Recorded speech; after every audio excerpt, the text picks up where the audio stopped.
Hello, how are you? Happy Friday. Hello, happy Friday. Happiest New Year to you. I know that we've spoken a couple of times since the New Year started, but I'm loving 2023 and everything that's in store. And I'm so excited for today's episode because we're doing something different than we normally do. We normally just have, right, like you and I or us and one other guest representing, but today we have two incredible people. We're doing more of like a panel. So Yes. for those joining us for the first time, my name is Ashley Pireda, and I'm one of the hosts of Brand Experience Live, which is a live podcast where we explore and dive into the individuals and company brands that are delivering unrivaled brand experiences for their prospects, buyers, candidates, and employees. And as usual, I'm joined by my co-host, Lagula Moink. Hello. And I don't think we can anymore wish Happy New Year, but I know. I'm like you. I'm enjoying this 2023 vibe so far. So I think it's going to be very, very good year. But yeah, today is a little bit different setting, and I absolutely love it as well because I think it's going to be very interesting. And we have two very, very great guests with us. We have a Brianna Doe, and Brianna representing, she's a senior manager for Timon Generation. So it's really good. Welcome, Brianna. And then we have Doug Carrera. So Doug is a senior vice president of sales, Network U. So he can tell a little bit about himself as well. But let's start with Brianna, obviously. Welcome both, and tell a little bit about yourself. Hi, so excited to be here. So yes, my name is Brianna, and I lead demand generation and content marketing at Inventables. And then also I'm a mentor for mainly college students looking to graduate and enter the workforce, and I'm a career coach for early to mid-level professionals. Amazing. Oh, welcome. Amazing. You sound like you've done this before. Do I? She's raised the bar already. The content Yes. marketer in me. Good luck, Doug. All right, Yeah, so good luck, Doug. next time, let me go first, please. Oh, yeah. As you can So, see, that's a live moment, so we didn't expect that. So, but Doug, over to you now. Well, nice to meet everybody. I am Doug Carrera, as you said, Senior Vice President at Network U. And what we do is we work to empower sales executives to take control of their future through really educating them on the process of not only leadership development, but career development. So I'm a certified professional coach and have been practicing in that since 2015. So that's my background. Other than that, professionally, I've done 30 years in the medical device and diagnostic industry. So I've held all sorts of roles along the way. So, but primarily sales, marketing, operations, and consulting. Amazing. Wow. Amazing. That's So very interesting. honored to be joined by both of you. So today's topic, and this is a little bit different for us, what, we're going to be talking about today. Doug, you had posted something on LinkedIn back in December of 22, which I feel it's so weird being like, long time back in ago. December. Yeah, back in the day. Way back when. But you had posted this post in December, right, where you were really talking about like leadership development, coaching, workplace culture, talent development, what you've seen in your years of leadership, as Right. well as consulting organizations and leading sales teams and coaching executive professionals and sales professionals. And you had posted something that was actually on LinkedIn. Right. And it was talking about, industries for retirees and different things as far as, you had posted a thought about an employee alumni program as far as adding it into your talent strategy, and that there is so much opportunity for retirees after they leave the workplace. And I don't know what it was in me that I was reading this and I was like, this is a huge opportunity, right? We hear about fractional executives now, which for anyone that doesn't know what a fractional executive is, they are individuals that are normally, right, traditionally retired from corporate work life. They are seasoned. They come from a lot of the times larger companies and have been through a multitude of experiences where they're able to apply that in specific situations now for their clients. And they work on a fractional basis, right? So a part of the time, but they come in and implement very specific solutions like, strategies, or set up companies, or help hire, and it's a lot more affordable for their clients and gives them the opportunity to stay relevant in the workforce. But I was reading this, and just something came across my mind of, yes, we need to educate more on opportunities for retirees and aging them out, and helping leadership and those that come after that to be prepared for them leaving. But something that really sprung a thought in my mind is, I hear all the time as a millennial, so I'm very middle ground in this conversation. Doug is representing the retirees and the more seasoned leadership teams in this conversation, and Brianna is representing Gen Z in this conversation because that is who she coaches and works with, and really is in day-to-day conversations. There have been so many problems in internal communications in the companies that I have worked for and worked with on the consulting side, as far as internal communications. And a lot of it, right, if we're being blunt about it, has really come from the generational gaps, and not giving to being open to hearing one another as far as what's going on. So a lot of these internal issues are coming from, just not being open to communication. Yeah. What made you do that post in the first place about this? Yeah, no, it's a topic that I have, given my age, right?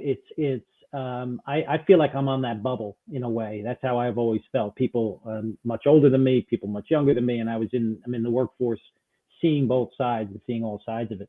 And it's a topic that I've been talking to a lot of companies recently about, which is, what are they doing to, when we talk, diverse amongst age groups within their workforce, what does that look like? And I do a lot of work on the leadership side, which lends itself to this, because a lot of these folks have been taken out of the workforce, and you see the generations below coming up, and I really feel bad for them because they don't have the leadership that's able to pass down that knowledge.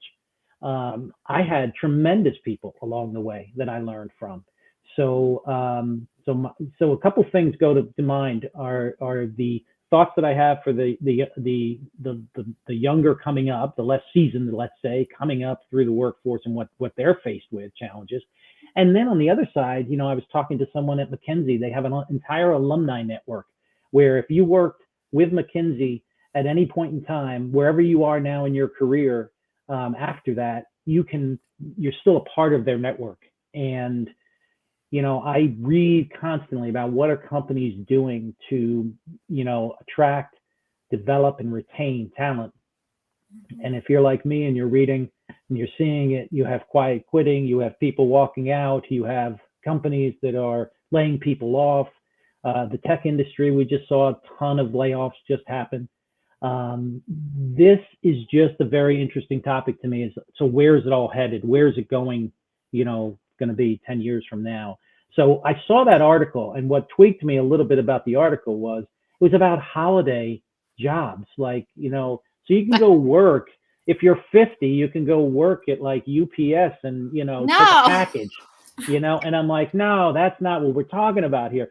So when I saw that, I really kind of twisted it and talked about what can companies do? What should they be looking at? What kind of strategies could they take on? And one was an idea of an alumni network, much like a college has an alumni. And that's so cool. Yeah. That's an awesome, awesome idea. Yeah. So, it's once, if they've had a positive experience with the company, I think it'll also help with, acquisition of new talent into the organization. Because all I keep hearing about is the war for talent. I heard about the war for talent back in 1996. And we're still talking about it. So newsflash to everybody younger than me, it's not new. It's not new. So that's what got me going on the topic. This is really interesting because this made me think a little bit. Do you really believe that these, like I would say, traditional companies, obviously, who has this traditional sort of career model and stuff? I believe like maybe this younger generation actually don't want these jobs because they are so obviously Brianna gonna tell in a minute, but they are so differently techie savvy. Maybe I don't think. Do you really believe they compete with each other? Because I believe this generation, younger generation now, after millennials, they want something different, and the ones what obviously the traditional jobs been there. Do you really think they compete, with each other? Because I don't believe so. I think it's completely different. I'll make a quick comment, and then I'd love to hear Brianna's point. Yeah. I would say I don't think they compete.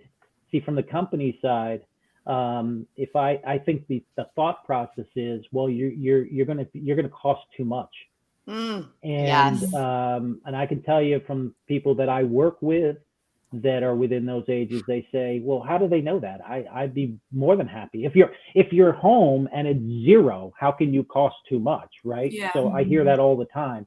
So it's a company making a decision before, or a making the decision for the employee or future employee.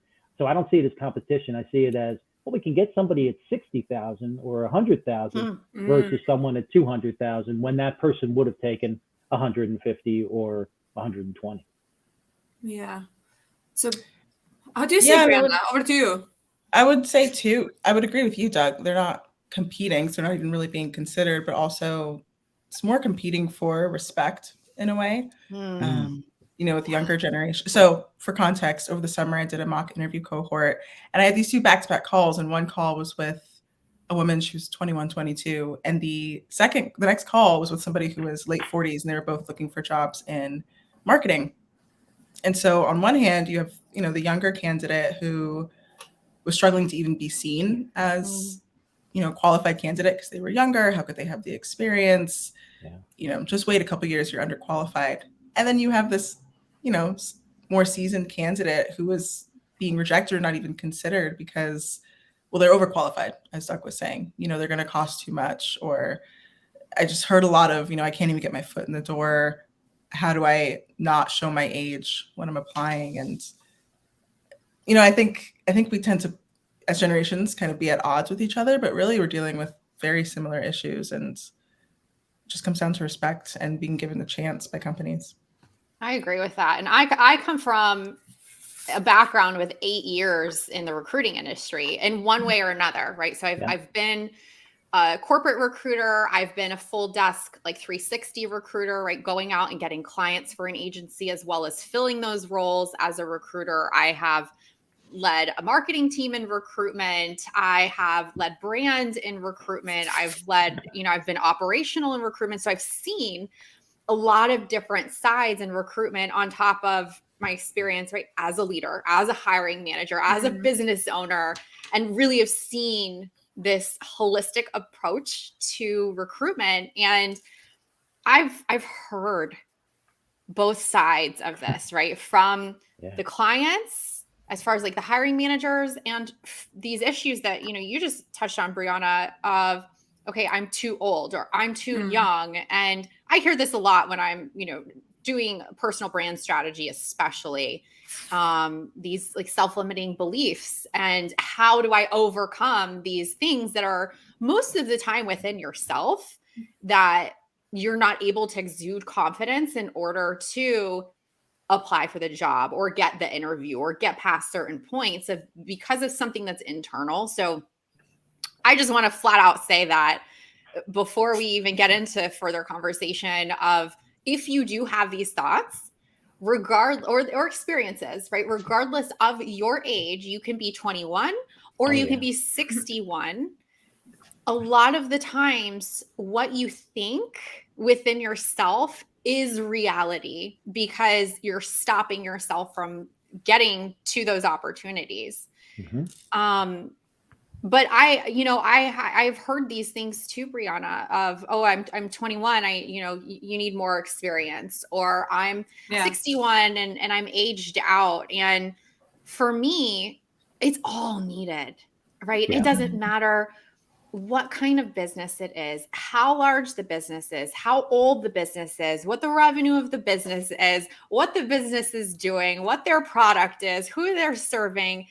That does not matter. So I'll flat out say, like, if you're working for an organization that you think is special, in this case, you are not, because every business is there to make money, needs a variety team Yeah. of those who are experts, who are specialists, who are generalists, who can lead and delegate, and who come with new, fresh ideas that have never been thought about, which for me, like, I love Gen Yeah. Z so much, because they look at the world Oh, yeah. so differently.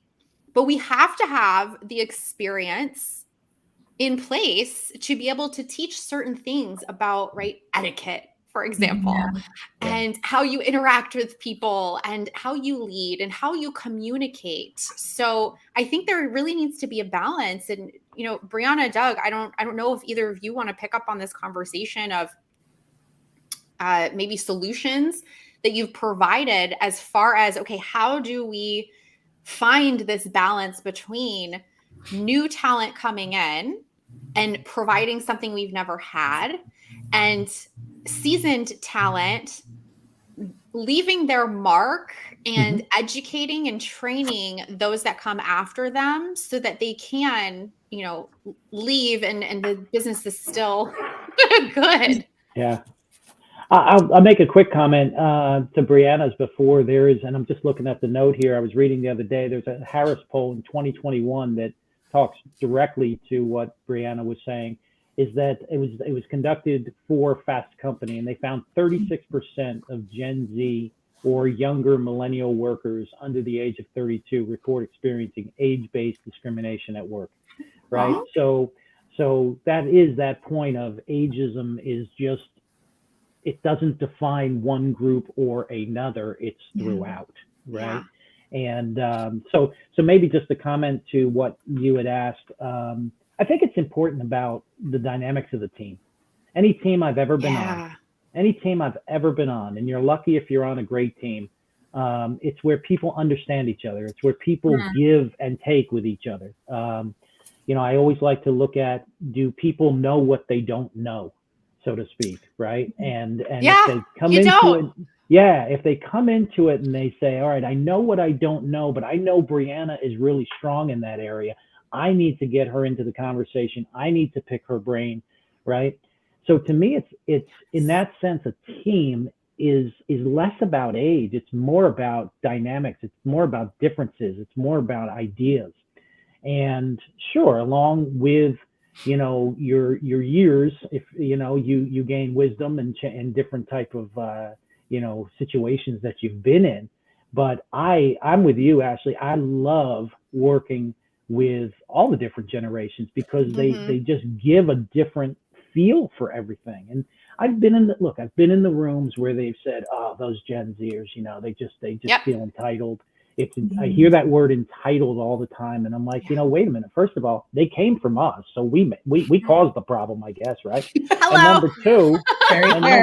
And number two, we created these beasts. and number two, entitled for what, right? They just see things differently, and if you spend time talking to them, you'll see that their definition of experience is different than our definition of experience, right? And there's nothing wrong with that, but if you lean into it, you might learn something. So to me, it's more about the dynamics of the team. And one way we've done that is through different behavioral analysis tools that can actually grade a team and show how the team will operate together. So if you have somebody that's either retiring, leaving the company, moving to a different role, whatever it might be, you can actually run the report to see what type of personality coming in will mesh well with the team. Awesome. So it's less about the person. It's more about the personality, the type of person, and what they bring and how they think.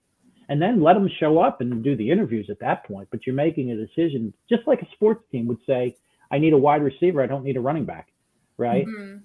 I don't need the same talents for those two roles. And you can do it with any analogy you want, but the roles are different. And that's I've found a lot of success when we've done that and look for what type of personality, what type of skill set, what type of capabilities do we need the person to bring, no matter the age. That's a really good point. And piggybacking off of that too, you know, when it comes to working together with different teams and different dynamics, remember who you're talking to. I mean, Yes. marketing, as most of us are, and you learn, you know, you're marketing to different audiences. Yeah. So you're going to speak in different ways.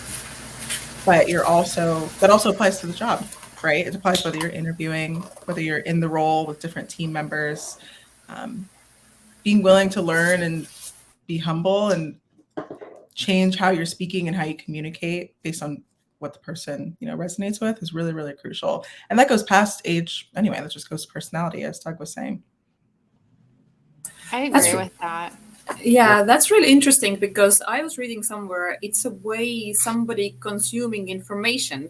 So let's say even if there is like a age difference, it doesn't matter really. It's just the way the other person is really consuming that information, isn't it? And Right. that's why you need to make it very, very personal because I've been in that boat as well. You know, when I was like in my 20s, you know, I went to workforce, I was told no experience, too young, you know. So I was competing there with others, you know, and I'm thinking, okay, well, I have to go and get that experience.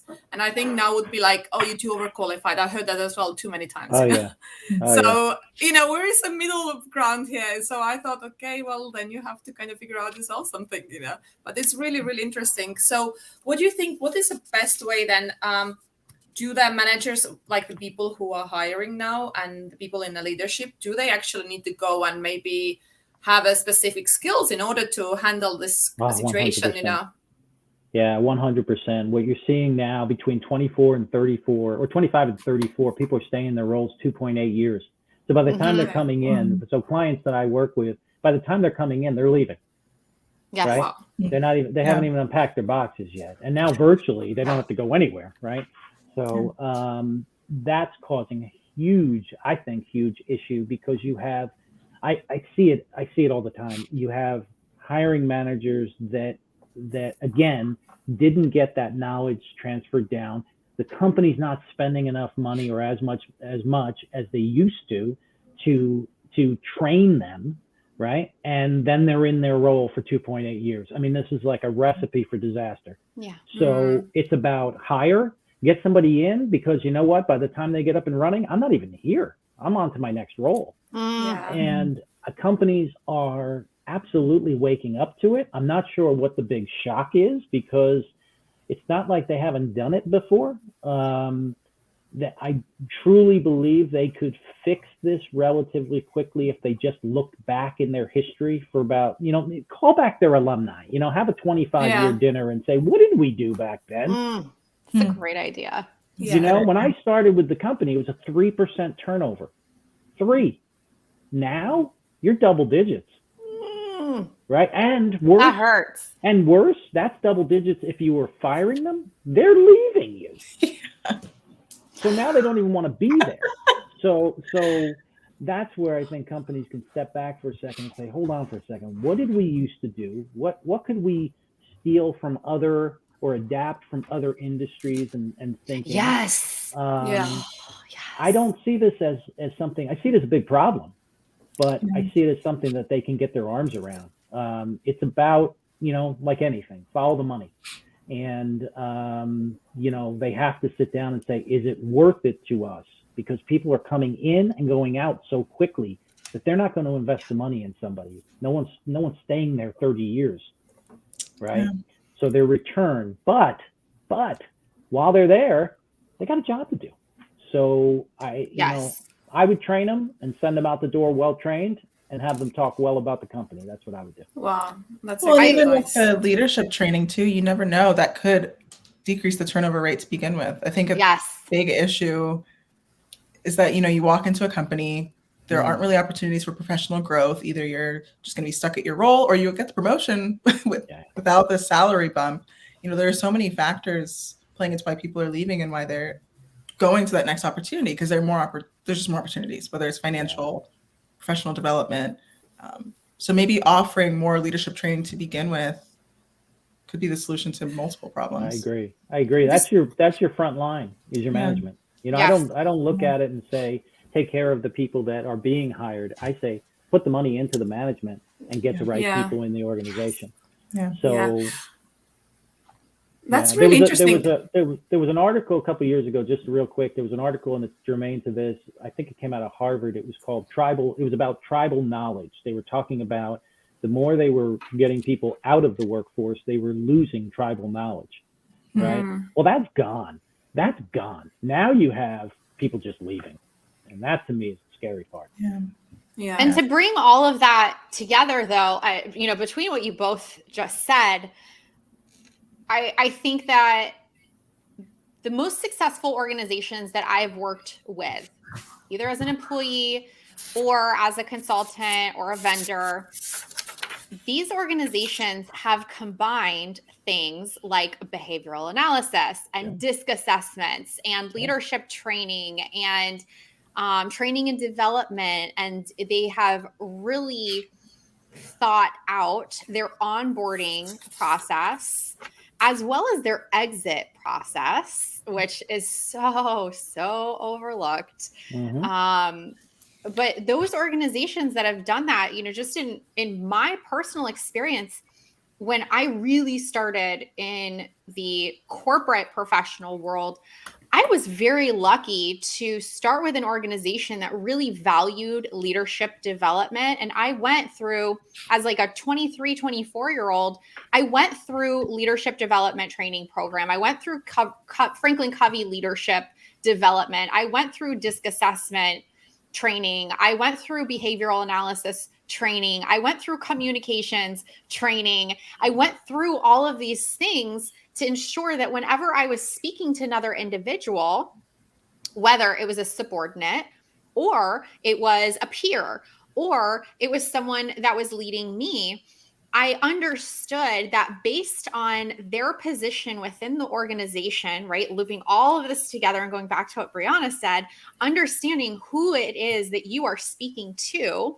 right? If you're speaking to the CEO, they like to be communicated with a certain way. They only care about certain points of information. They like, you know, they really like certain things. If you're talking to a VP or another senior executive in the company, it's the same thing. They only care about something very specific and want a specific type of communication. And they also only want specific problems brought to them.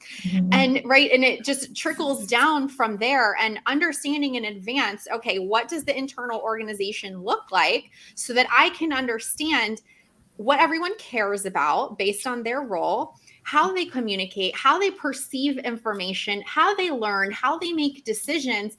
At the end of it all, right, you as an individual, it is your responsibility to make sure that you are doing what you need to do in order to properly communicate and be understood.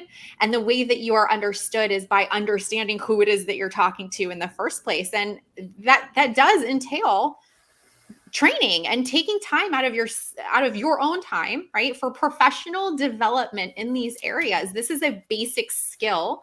And what I've seen, whether or not the company is investing in this, I have seen that the younger generations at this point in time, because of the use of technology and things being so close at your fingertips, and being used to having your answers right at hand, right? You want information? I want it now. I have it. I'm going to go to TikTok. I'm going to go to Instagram. I'm going to search for something. I'm not even going to dare say Google for Gen Z because I know this is like not a no. But they're so used to, okay, I just want an answer, that there's no, personal communication.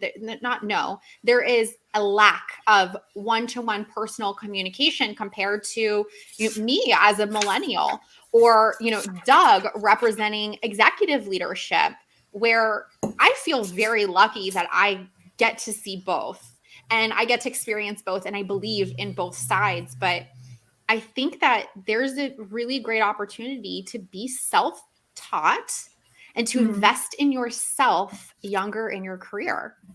Yeah. But then I think the question that arises is how do they figure out what they need to teach themselves?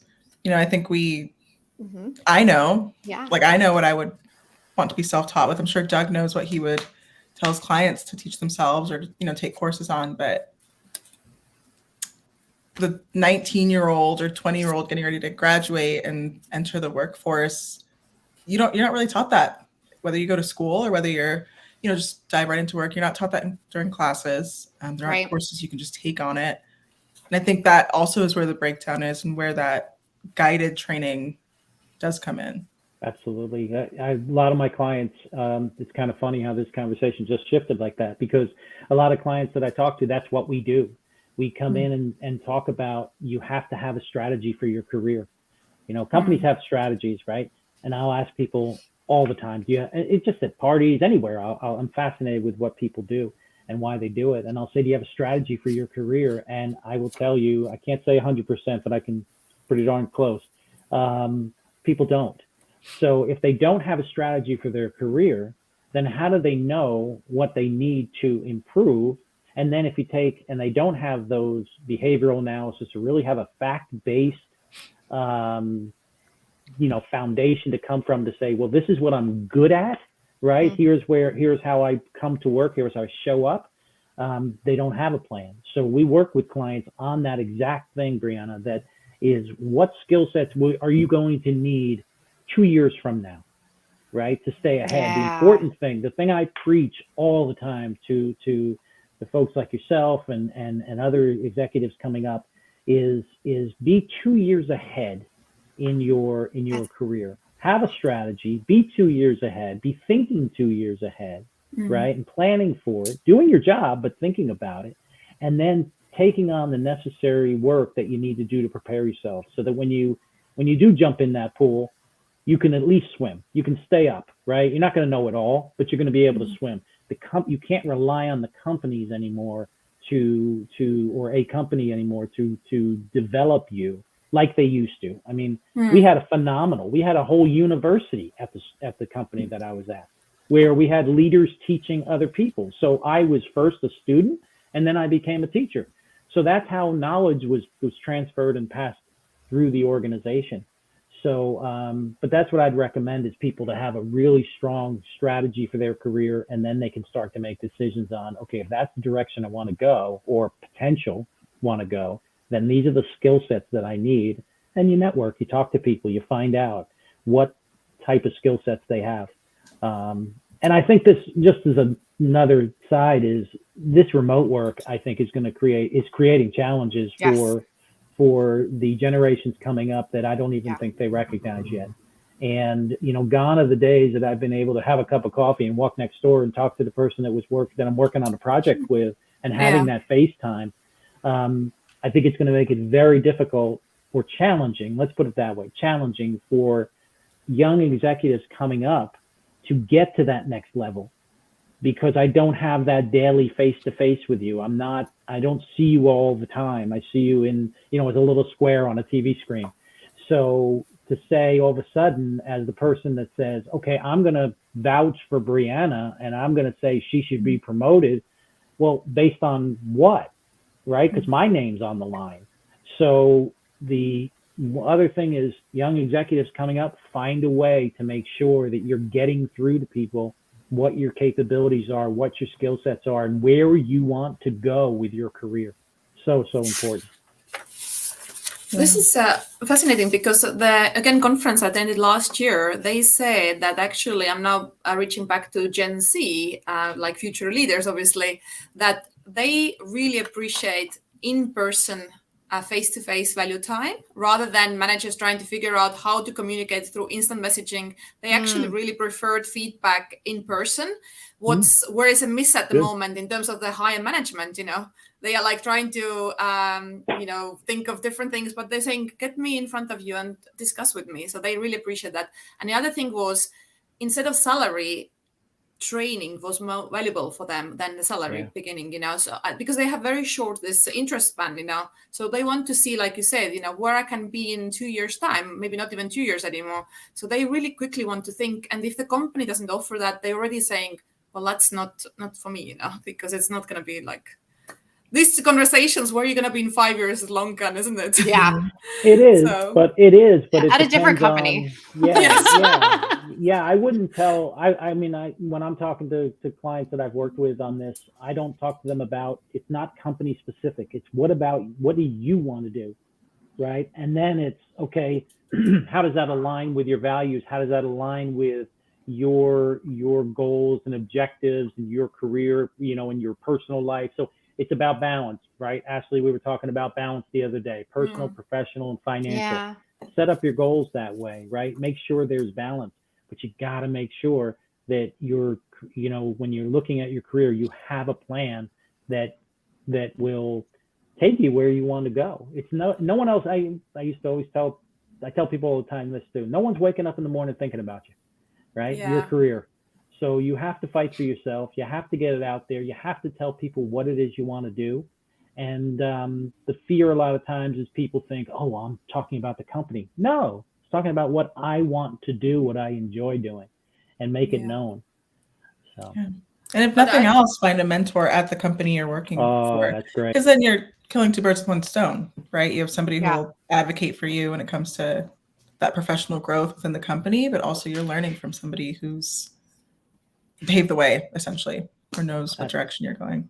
That's Brianna, from the, let's just say like under 32, right? Going back to Gen Z. So for those individuals that you have ongoing conversations with as far as, career coaching or even just mentorship and helping them on, get into marketing, because I know that you help with that as well. What are the questions that you hear most often from them in terms of overall career, right? Not even specific to marketing, because that is a rabbit hole we can go down. That's a separate conversation. Yeah. Which all of us could have, because we're all marketing on this call, by the way. But overall in career, what questions do you hear most often that they just don't know that you have to guide them on? The ones I hear most frequently are, how do I know what I want to do? Which is a huge question. You can't answer that in one call, but it's not even just what do I want to do? How do I figure it out? How do I know which companies are good to work for, in the sense of the ones that will support me or guide me? How do I know if I'm on the right track? That question comes as we start to figure out, what questions to ask as they figure out what they want to do. But it's, how do I even know if I'm on the right journey? Like, how do I gauge that? How do I find a mentor? What do I talk to a mentor about?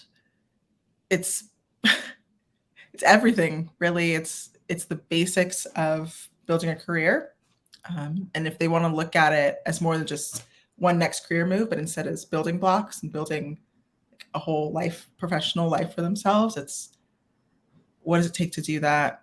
And how do I do it? Who do I need to talk to, and how do I talk to them? I salute people if they ask these questions, because, not many people actually do that, and I think that shows they take responsibility for their career.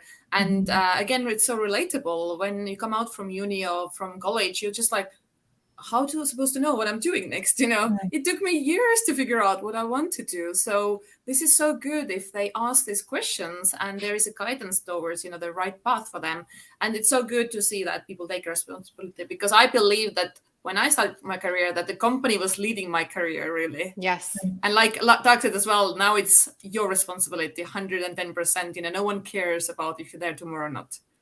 Well, that's the thing. They see people my age, a little older than them, moving quickly from company to company. So they've realized that that's not the norm anymore. But they're still getting the questions like, what do you want to do? What are you doing after college? What's your plan?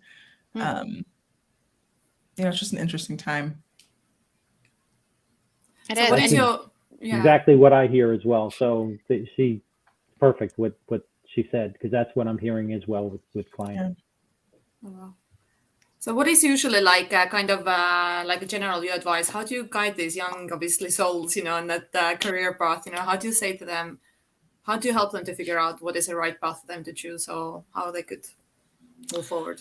Well, the first step, I think, is learning to release that expectation. You're probably not going to figure it out in the first couple of years. And what you need to do is ask yourself really strategic and intentional questions along the way, so you can narrow down at a basic level what you enjoy, what you don't enjoy, also what you're good at, what you're not good at, what you want to get better at versus just, not even really mess with or engage with. But before anything else, I work with them on just being like, just showing themselves grace and being gentle with themselves. They're going to graduate, they're going to get their first job, and we'll figure it out, right? Like, we'll figure out what kind of manager you like based on how you enjoy the manager you work with now. We'll learn what kind of work environment you're going to thrive in based on the work environment you're in now. And as long as you're asking yourself questions along the way and not just winging it, the initial path will begin to present itself. And then you can dig in with somebody like Doug. You can dig in and, build out the next 2 to 5 years. So. Agreed. I think the best thing that you can do early in you should do this throughout your career, but especially early on in your career. And this is what I personally found was ask a lot of questions and don't talk as much, listen more. And, stay curious and listen as much as possible and watch as much as possible. And back to what you said, Brianna, right? Even if you don't find a mentor, you can find someone that you trust enough to answer questions. Like I'm a why person. I've always been like that. I want to know how things work inside out, even if it's not my job, which is how I've gotten to where I am now. Even if it's not a part of my day-to-day responsibilities, I want to understand how it works because it's helped me to figure out what I'm passionate about. And it helps me to also have more intelligent conversations later on, going back to understanding your audience and who it is that you're talking to and how to communicate properly with them. But I think that, yes, the younger generations, they have so much to give. But I think that being able to humble themselves, even amongst the vast amount of knowledge that they have, and listen is such a great opportunity to being able to understand where you want to go in your career. Yeah, I agree. Because the minute you start saying, well, I already did that, I know how to do that, I don't have any questions on that, you're just, you're only hurting yourself. You always have an opportunity to learn from people, even just a few steps ahead of you at the company you work for. And I think Gen Z, members of the Gen Z generation have learned quite a bit in different ways. They're scrappy. Yeah. They're surrounded by the internet and social and all of these, unique tools and platforms, but that doesn't mean they know everything. Yeah. And we can all learn from each other. Even seasoned leaders, right? Like whether it's mid-career or you're seasoned or you're getting ready to leave and you have knowledge that you want to give because, Doug, you can probably speak to this too, but a lot of the executives that I've worked with, whether it's a CEO or it's somewhere in the C-suite or, somewhere else in the executive suite or even director or above level, we want to share our knowledge. Absolutely. And it's a matter of, Doug, how do you think is the best way to, because it sounds like, right? Yeah. Gen Zs and this, more seasoned leadership, we want the same things. Oh yeah. Right? That's why I think we just make it's made so complex, and it's not that complex. We just may come at it from different angles. But how do I what? You were going to ask me a question. How do I what? How do you, as a seasoned leader, help to give your knowledge without also sounding bossy or talking down? And, I know for me and a lot that are in younger generations and come after me, we want to feel like a part of the solution. Absolutely. Not that, not even like part of the problem. That's not even it. It's just we want to be spoken to like Yeah. we're someone. Yeah. You know? One of the articles I wrote or a post I wrote was about leading as one and managing to many, right? And managing to the individual. So a couple ways I would do that, Ashley, is number one, everybody on your team, first off, as a leader, don't make assumptions, right? Just get rid of assumptions, get rid of judgment. Hard to do, but you ask me, that's what I practice every day, okay? So also believe that the people on your team have the answers. Yeah. They may be coming to you to find guidance or asking you questions, but they have the answers. So I'm very careful to just answer the question, right? Because who knows if my answer is right? I don't know if it's right or wrong or not. It's let's understand the situation. And then I'll say to someone that says, okay, now what do you think? Tell me what you think. Give me 3 ways we could go about this, right? And now pick the one that you choose and defend it. Tell me why. And I got to tell you, when I've had those conversations, and I've done them multiple times over my career, I'll tell you 97% of the time, I'm saying, great, go with it. Let's do it, right? Because they have the answer. They're closest to it, right? I look as a leader to say, what barriers do you need to move out of the way? How do I help you get to an answer quicker? How do I help you with the client? If you want to brainstorm some ideas, let's do that. But I think managers that show up without saying, by saying, I don't know all the answers is a great way to start, right? And be that facilitator on the team and help each individual. They're all tied to the same goals, but help each individual achieve what they're better than they were the day before, better than they were 2 weeks before, better than they were a month before. There's different levels for everybody. You don't need everybody. I mean, I've been in the sales game for a long time as a sales leader, and you have your ranking of salespeople. Well, I've seen those years where if you had somebody just down below the middle to the bottom part have one more success, we would have made the year. Okay. Most sales managers will focus all the way up at the top, go, go, go, go, go, go, go. And if you just took a moment to come down and see that the one person that was struggling that really wants to do well and say, okay, what do we need to do to take that over and get one more account, could have changed your entire year. So manage individually.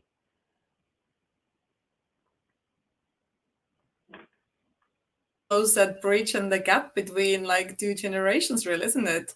So it comes down to really communication, being open and being curious from Gen Z side, and the other side saying, okay, I'm open, willing to educate you and learn with you, and let's figure it out together as a team, because at the end you have the same goal with it. Yeah, I mean, the day you stop learning is the day it's over, right? So yes. Go try to learn from everybody every day, and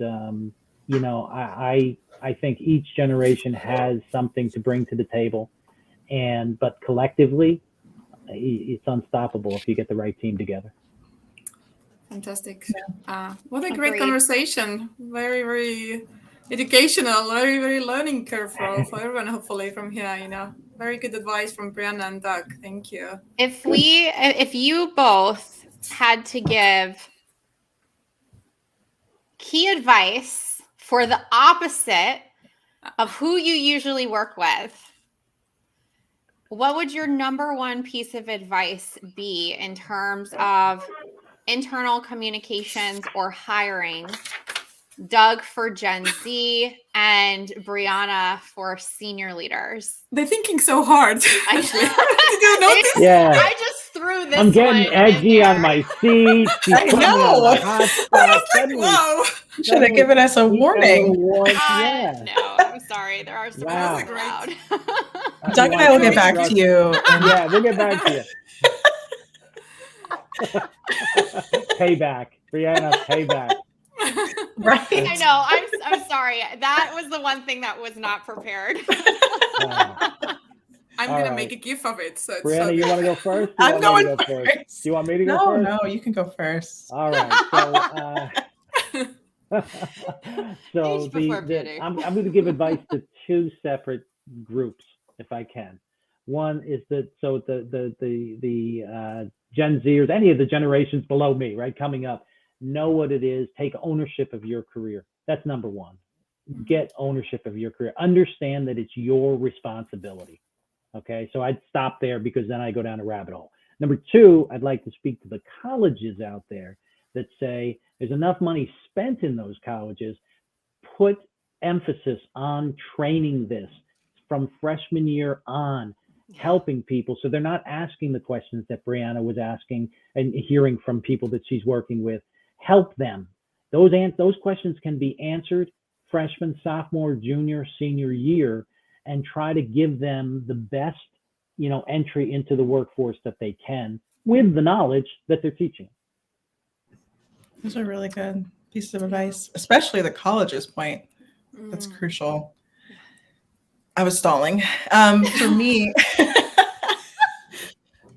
for senior leaders, I would say separate. So if you have a team right now of, people that are Gen Z, separate them from their age, focus on, I think part of the issue with ageism is that we just box everybody into their generation. And we lose a lot of opportunities with that. So focus on the unique and diverse perspectives that you wanted to hire in the first place. That would be my key piece of advice, and once you do that, that opens up a lot of doors in terms of sharing what you've learned, being that voice for that person that works for you that they can learn from, and passing on that knowledge that maybe you wish you would have known when you were younger.